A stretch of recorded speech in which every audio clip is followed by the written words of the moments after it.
Hi, good evening to my panel and my fellow friend.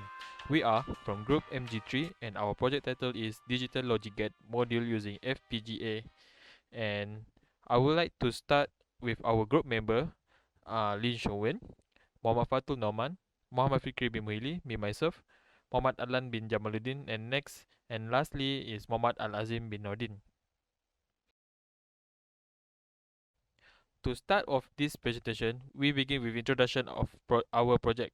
Digital Logic Gate module is a module that deliver for a study purpose to the middle school student to attract them on learning one of basic concept in electronic subject.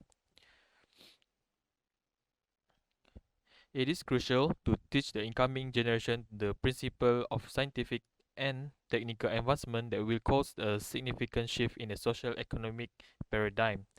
Next is the student who in middle school should have easier access to the essential field of study.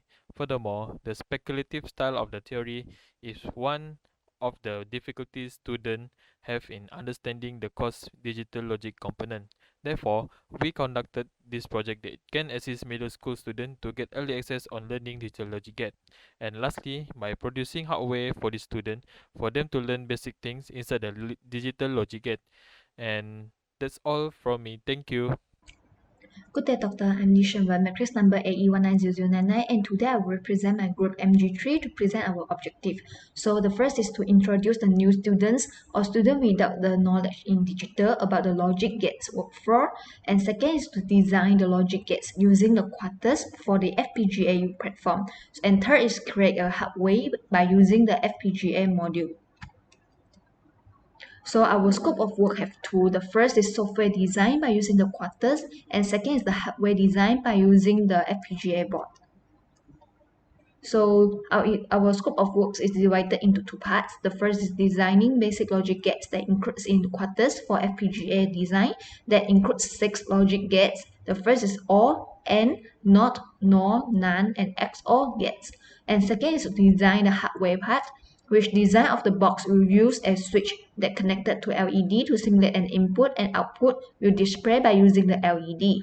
And second is using the FPGA module to run the code and store for programming data. And that's all for me, and I will pass for the next person. Thank you, Doctor. Assalamualaikum warahmatullahi wabarakatuh and a very good evening. Our group is MG3. So for today I would like to present our first test for our project.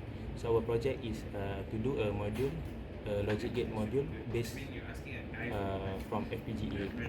So first of all, we can see here. First we need to declare the coding of the input and output on the quarters 2. Then after that we assign the pin of the input and output at the pin planar. So after we assign all of this, then we install the coding inside the FPGA. So as you can see here, this is the FPGA. So the first connection that we want to show is the AND connection. So for AND connection, we declare the SW0 and SW1 as the input, and the output is LED R0. So as everybody know, for the AND, the output need to be 1 1, so the LED will be turned on. So over here, the output will be 1 1 and the LED will on. So for the next logic gate is inverter. So as we can know, inverter, the input and output are invert. So when the input is 1, the output is 0, and the LED will be off. And when the input is 1, when input is 0, LED will be on. So for the next step is NOR. NOR over here, we know that when 0 0, the output will be 1. So we can see over here, when the input is 0 0, so the LED will be turned on. If not, the LED will be off. And the last one is NAND. So for NAND, we know that when both input is 1 1, the LED will not turn on. So otherwise the LED will be turned on. So if 1 1, the LED will off, otherwise it will be on. So that's all from our group. Thank you.